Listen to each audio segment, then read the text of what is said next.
Mesdames et messieurs, je vous souhaite la bienvenue dans ce webinaire au sujet de modification de projet. Je suis Carlos Martins et aujourd'hui je suis accompagné comme d'habitude par mon collègue Daniel Gas qui se fera un plaisir de répondre à vos questions dans la rubrique questions de l'application GoToWebinar. Nous allons donc démarrer ce webinaire au sujet de modification de projet. Pour cela, j'ai ici un modèle que j'ai fait au préalable que nous allons travailler. Donc, tout d'abord, quand vous faites une modification de projet, il est très important de vérifier que vous avez effacé le maillage. Parce que si vous n'avez pas effacé le maillage, après vous aurez des problèmes, des erreurs et puis même des éléments code où il y aura le maillage qui reste avec des lignes que vous devez effacer manuellement. Donc voilà, ici on a notre modèle qui a déjà le maillage qui est prêt. Mais donc comme je vais faire des changements, je vais effacer le maillage ici. Vous voyez, si vous cliquez ici, effacer tout le maillage, vous effacez le maillage complet du bâtiment. Même si, par exemple, vous voyez juste le rez et que vous cliquez là, donc il y a tout le maillage qui est effacé. Si je viens là de nouveau, vous voyez, tout le maillage a été effacé, sauf là. Là, justement, pourquoi est-ce qu'il y a ça? Ça, c'est dû à un problème qu'il y a eu, justement, parce que j'avais fait un changement dans le modèle et puis j'avais pas effacé le maillage. Et puis donc ici, maintenant, j'ai tous ces éléments que normalement, je dois effacer manuellement.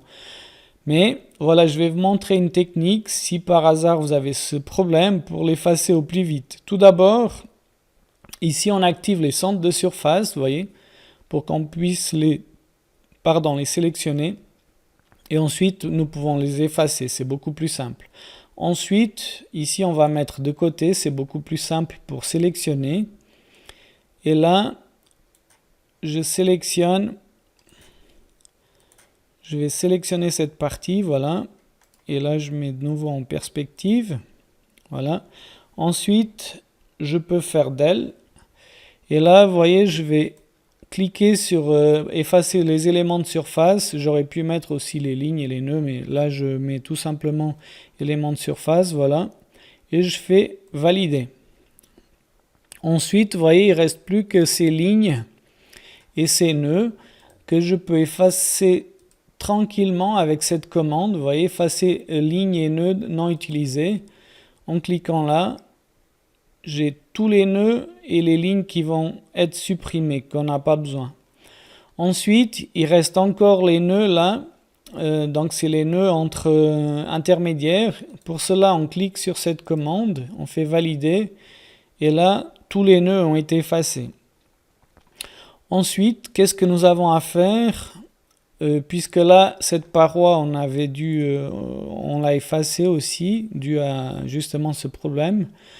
Là, je vais faire valider. Ici, je ramène la fenêtre pour que je puisse vous montrer. Et ici, plutôt que définir les caractéristiques, etc., on va prendre ici, vous voyez, les caractéristiques d'un mur juste à côté. Comme ça, on a exactement les mêmes caractéristiques et on valide.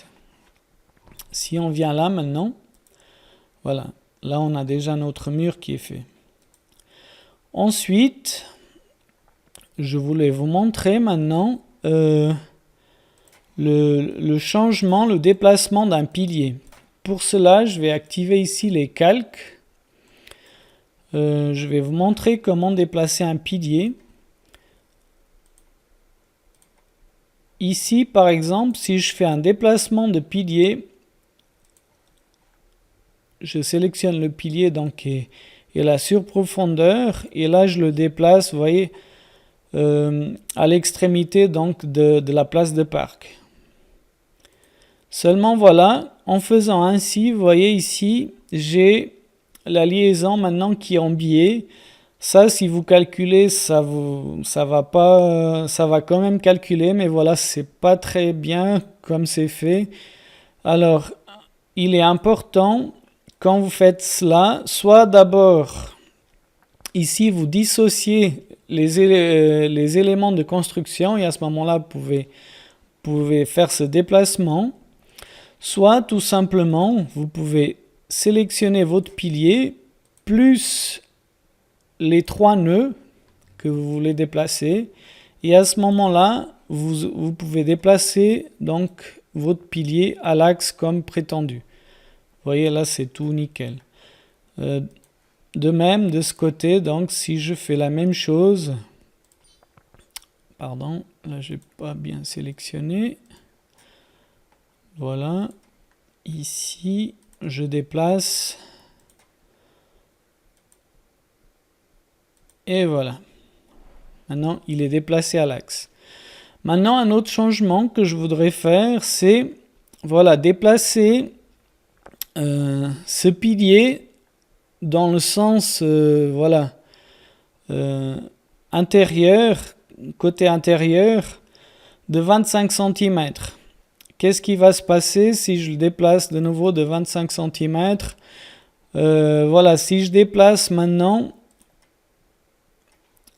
cela de 25 cm, donc déplacer, ici tout simplement je mets L 0.25, voilà. Le problème, vous voyez, c'est que il m'a déplacé aussi la partie à laquelle il était accroché. Donc je reviens en arrière. Quand vous avez ce genre de situation, il ne faut pas déplacer, il faut plutôt détacher. Là, je vais sélectionner les deux, comme ça je peux tout de suite faire la même chose, la même procédure pour les deux. Et ici, au lieu de déplacer, vous faites détacher. Et là, tout simplement, je fais L 0.25. Et voilà, j'ai déplacé mon pilier de 25 cm. Ensuite, qu'est-ce que je vais faire pour avoir la bonne liaison de nouveau sous le pilier pour que je ne perde pas cette liaison? Donc, ici, je mets une ligne de construction. Là aussi. Et cette ligne-là, je vais dire que c'est un élément rigide. Attendez, je fais un zoom. Là, de nouveau aussi. Valider. Et là, je dis que ça, c'est un élément rigide. Donc, vous voyez, là, on aura exactement le même effet pour la descente des charges. Voilà. Maintenant, vu qu'on a changé, donc on a déplacé le pilier ici, je veux aussi la hauteur du sommier, on va la laisser telle quelle, mais je veux changer, donc ici je peux déjà désactiver le DXF, je veux changer donc la largeur de mon sommier. Pour ce faire, voilà, si vous avez juste un sommier, vous pouvez le faire ici dans les sections transversales, en venant ici. Et voilà, ici on peut cliquer exactement sur la base, comment vous le voulez, puis vous changez directement ici par exemple. Ici, si je voulais par exemple 500, je mettais 500 et voilà. Mais le problème, c'est qu'on a 3 sommiers et puis je me rappelle plus, attendez, ça c'est 1000, ouais, je me rappelle plus lequel c'est exactement. Alors je vais vous montrer l'autre façon qui est peut-être moins rapide mais qui marche aussi. Donc ici, je vais mettre de côté. Et là, je vais faire un petit zoom pour que je puisse mieux sélectionner. Voilà, au lieu de cliquer sur toutes les lignes le long du sommier, vous voyez, en faisant ainsi, il est déjà sélectionné. Voilà. Ensuite, à travers cette commande, je peux ici changer donc la section transversale. Au lieu d'avoir 350-760, je vais mettre une section qui fait 500 par 760. Donc la hauteur, on maintient la même, sauf que la largeur du sommier, on l'augmente. Voilà. Ici, comme ça, valider, ça je peux laisser. Et je peux laisser ainsi. Maintenant, si on vient regarder, voilà, je vais mettre, voilà, et là, si je montre juste,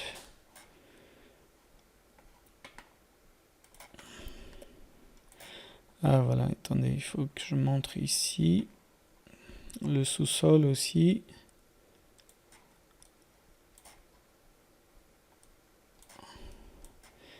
Voilà.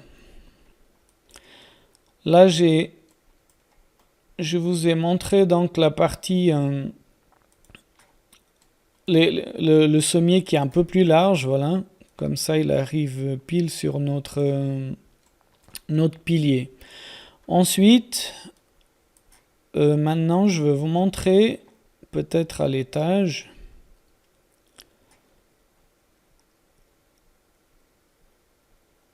Étage, voilà.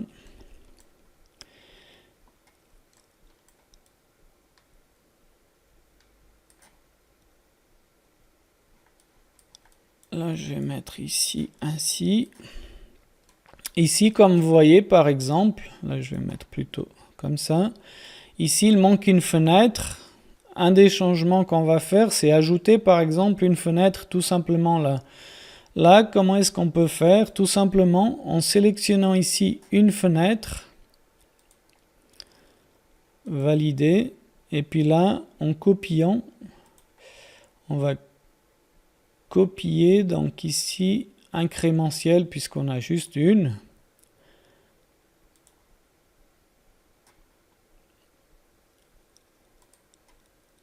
Et voilà, là on a fait une porte tout simplement.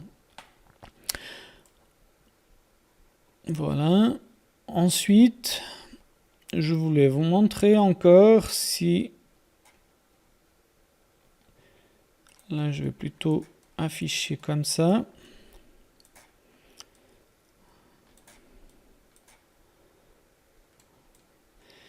Si par exemple, ici, on veut faire un trou,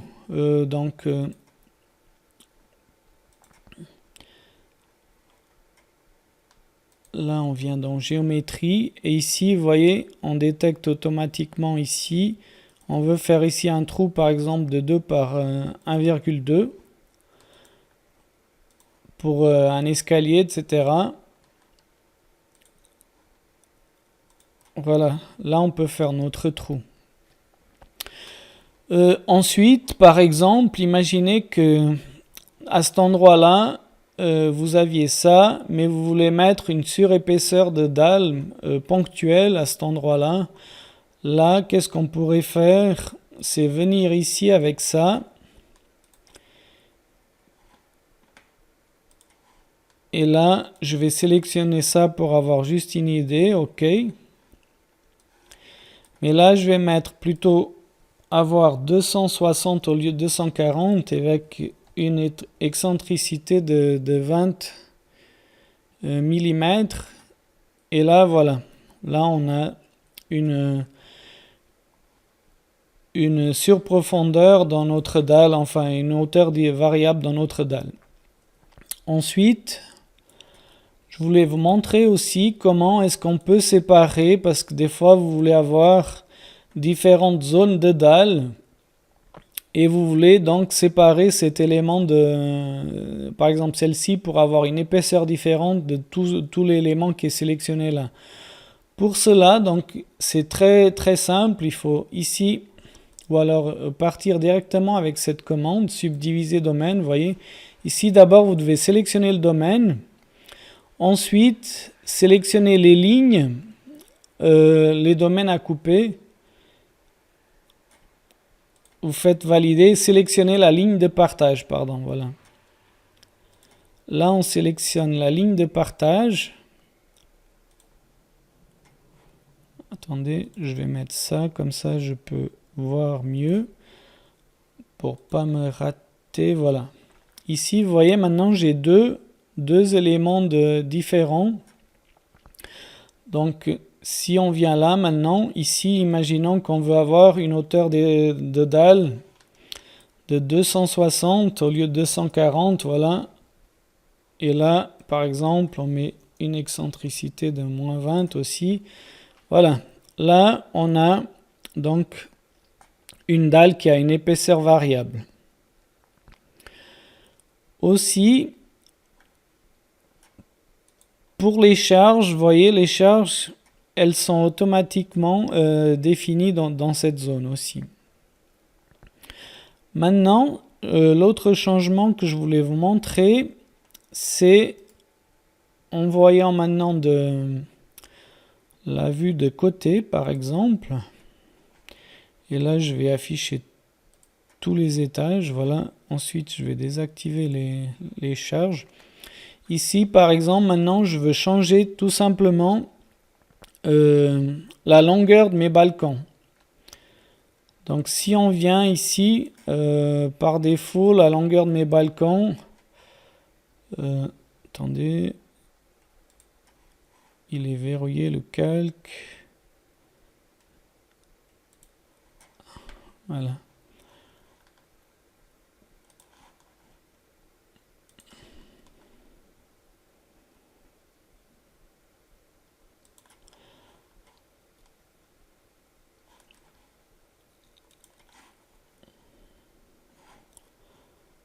Voilà. Ok, ça c'est bon. Donc ici, nous avons un balcon qui a 1,5 m de longueur ou largeur, ça dépend d'où vous êtes. Donc ici, je vais mettre deux côtés, pour vous montrer comment on peut facilement donc prolonger la longueur de nos balcons. Ici, en l'occurrence, je veux un balcon, au lieu d'avoir 1,5 m, je veux qu'il ait 3,5 m.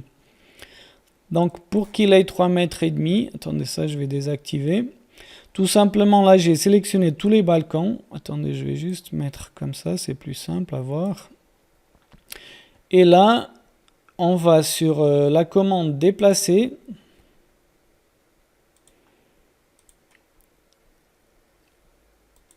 Et ici, vous voyez, c'est compliqué à venir dans ce sens parce que je n'ai pas d'élément de repère. Alors, vous pouvez venir dans ce sens. Et là, vous voyez, là, on a 1,25 m. Et moi, je veux que le balcon, il ait 3,5 m. Ça fait que je dois augmenter de 2,25 le balcon. Alors ici, je fais L moins 2,25. Et là, ça fait que j'ai un balcon de 3,5 m. Voilà.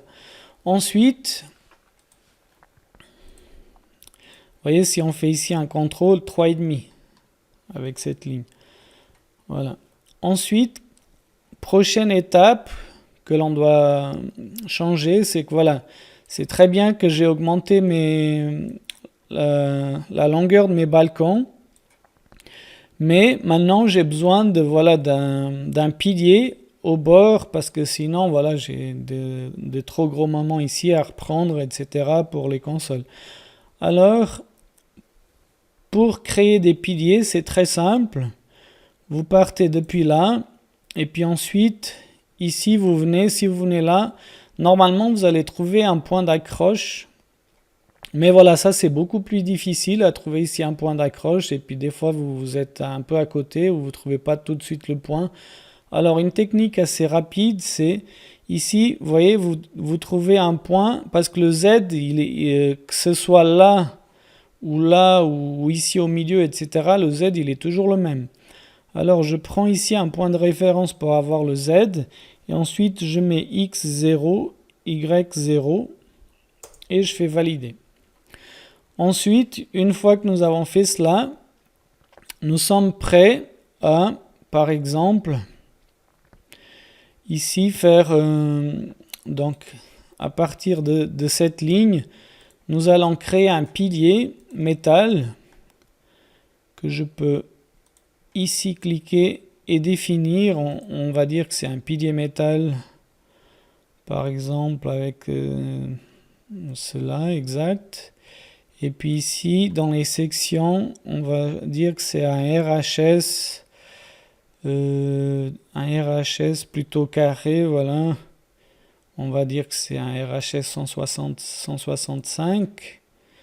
Et ici, dans les rotules, on va mettre qu'il est rotulé. Voilà. Une fois que nous avons fait cela, ici, nous sommes prêts à copier pour rajouter dans les autres extrémités de balcon. Pour le faire, nous allons de nouveau ici. Maintenant, comme nous allons copier plusieurs fois, je ne vais pas faire incrémentiel, mais je vais faire consécutif. Là, vous pouvez sélectionner n'importe quel nœud pour partir pour votre copie. Ici, je vais juste ajuster pour que la vision comme ça je peux voir un peu mieux. Et là, vous voyez, vous avez toujours ici le nœud donc de référence et pouvez donc tout simplement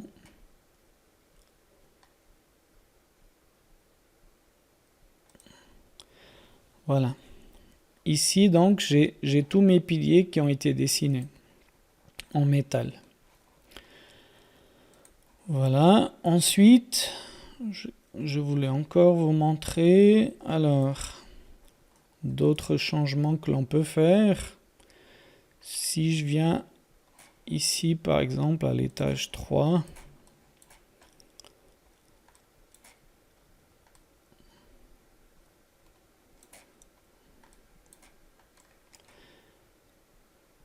et là, je montre aussi l'étage 2. Étage 1, voilà.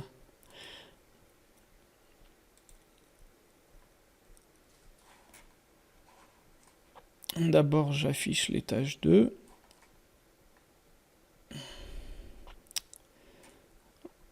Attendez. Étage 2, voilà. Ici, par exemple, maintenant, je veux tout simplement effacer une dalle.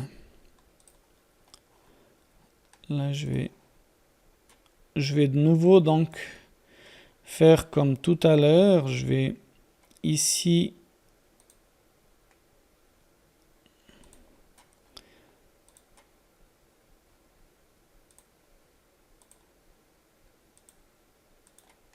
je vais séparer ce domaine. Alors là, voilà. Ici, je vais effacer cette dalle.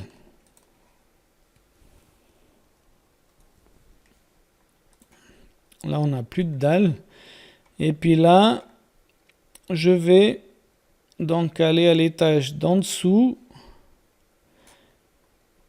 Et là, par contre, je vais devoir aussi couper, subdiviser ce domaine, pardon. Et puis là, je sélectionne les lignes de partage. Là, je fais un zoom, comme ça, c'est beaucoup plus simple à sélectionner. Voilà.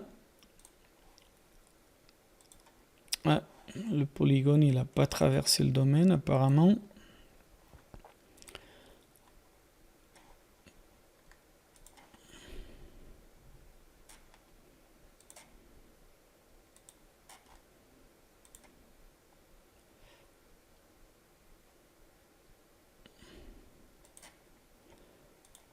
Alors, attendez, ici,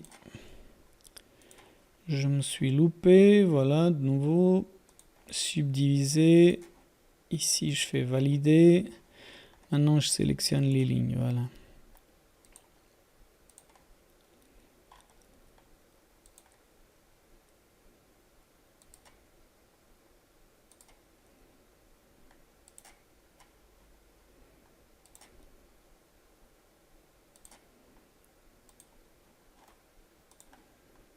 Voilà, là j'ai donc fait cela.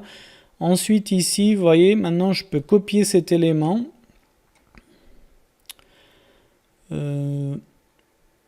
Alors, ici, copier, voilà. Ici, je peux sélectionner de copier les charges ou pas. Ici, je fais valider. Et maintenant,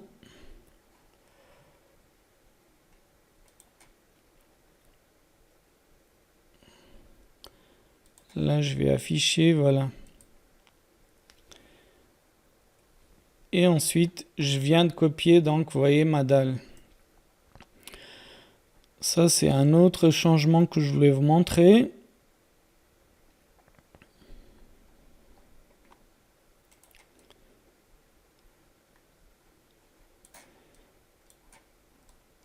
Voilà. Maintenant,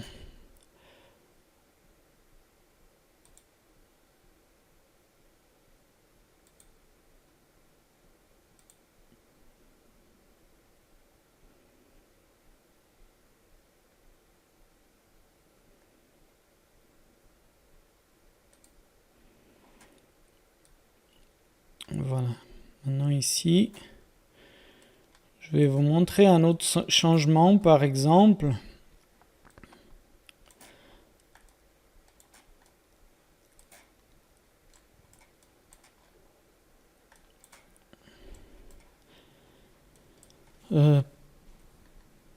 Par exemple, ici, on a un mur qui fait 120.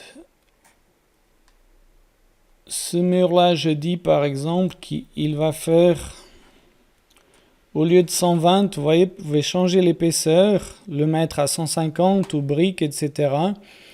Aussi, si je vais à l'attique, par exemple,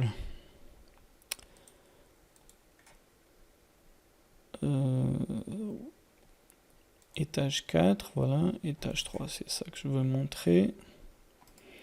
Là, je vais mettre de face. Par exemple, là, sauf erreur, nous avons tous des murs qui sont en briques.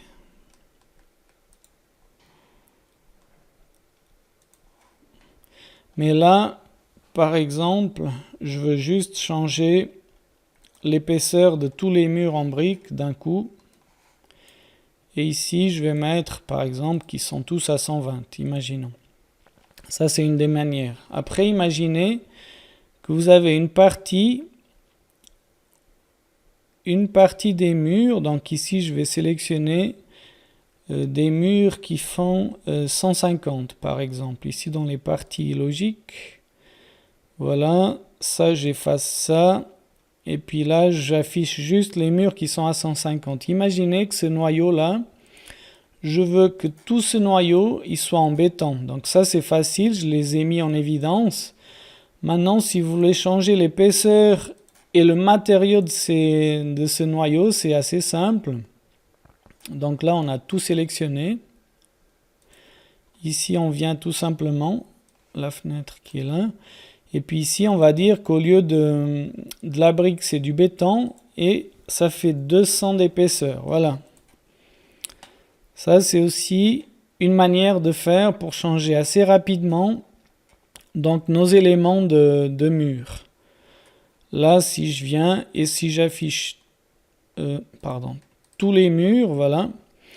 Une autre chose importante, maintenant qu'on a plusieurs épaisseurs et des murs, voyez, en béton, en briques, etc., il est assez important des fois d'aller ici dans cet élément-là, dans le codage de couleurs, et afficher par épaisseur. Si vous affichez par épaisseur, vous voyez, c'est beaucoup plus simple à faire un contrôle donc des matériaux que vous avez des épaisseurs que vous avez dans chaque élément. Donc vous voyez là 120, tout ce qui a cette couleur, ils ont 120 et puis voilà le bleu ils ont 250, etc. Et puis là la partie béton que je viens de changer, vous voyez, ils sont à 200. Ça c'est aussi une partie assez importante, voilà. Ensuite, voilà, vous avez plusieurs changements encore. Il y a une commande assez intéressante, par exemple, quand vous voulez, par exemple, agrandir ou prolonger une dalle. Imaginez qu'ici, vous voyez en toiture, vous vouliez avoir ici, attendez, je vais juste mettre ça comme ça. Et ça, je vais plutôt mettre par défaut parce que j'aime mieux quand je suis en train de travailler. Alors voilà. Ici, imaginez que votre dalle, vous vouliez avoir un prolongement ici comme une toiture donc qui fait cette partie-là qui protège les escaliers. Donc là, qu'est-ce qu'il faut faire? Par exemple, c'est ici faire une ligne. Voilà. Ensuite, dans éléments, vous avez cette commande ici qui s'appelle modifier le contour du domaine. Si vous appuyez, et là vous sélectionnez ça, plus la ligne sur laquelle vous allez changer le domaine, vous voyez là, j'ai le domaine qui est venu là, et automatiquement la charge aussi, voilà. Ça c'est aussi assez important de montrer comment fonctionne. Voilà. Ensuite, une fois que vous avez fait tous les changements que vous vouliez faire, Là, il y a encore beaucoup d'autres changements, bien sûr, qu'on aurait pu faire, mais je vais pas tous les parcourir. Là, j'ai parcouru voilà ceux qui me paraissaient les plus pertinents pour vous. Donc, une fois que vous avez fait ça, donc nous allons faire le maillage. Avant de faire le maillage, il faut toujours contrôler, voyez que vous n'avez pas de ligne parasite, etc. Aussi, de nouveau, checker que vous n'avez pas oublié des nœuds intermédiaires. Et des fois, je fais aussi souvent l'intersection des éléments ici. Voilà. Ensuite, nous sommes prêts à faire un maillage. Là, je vais faire le maillage. Ici, je vais plutôt pas appuyer sur ça. Donc, le maillage, il est assez rapide. Vous voyez, le maillage, il est fait de notre structure. Ensuite, pour que ce soit pas très lourd, je désactive toujours le maillage. Et ici, les centres de surface. Une fois cela, nous sommes prêts à calculer. Ouais, je veux sauvegarder les changements. Et là, vous voyez, j'ai un premier avertissement parce que voilà, il me dit que il y a des éléments où j'ai pas le poids propre. Ici, je peux faire sélectionner pour les afficher. Quels sont ces éléments? Vous voyez, là, c'est une dalle que j'avais copiée, les piliers, puis le mur que j'ai créé. D'accord, voilà. Comme ça vous permet d'avoir... Moi, je savais déjà quels éléments c'était, mais voilà, des fois, si vous ne vous rappelez plus, parce que vous avez fait plusieurs changements, là, vous regardez quels éléments n'ont pas le poids propre. Voilà. Ensuite, là, on peut de nouveau calculer. Et ici, je sais déjà, je voulais juste vous montrer comment les afficher. Donc ici, je fais rajouter le poids propre automatiquement et calculer. Donc là, notre modèle, il va calculer. Ça va prendre quelques secondes.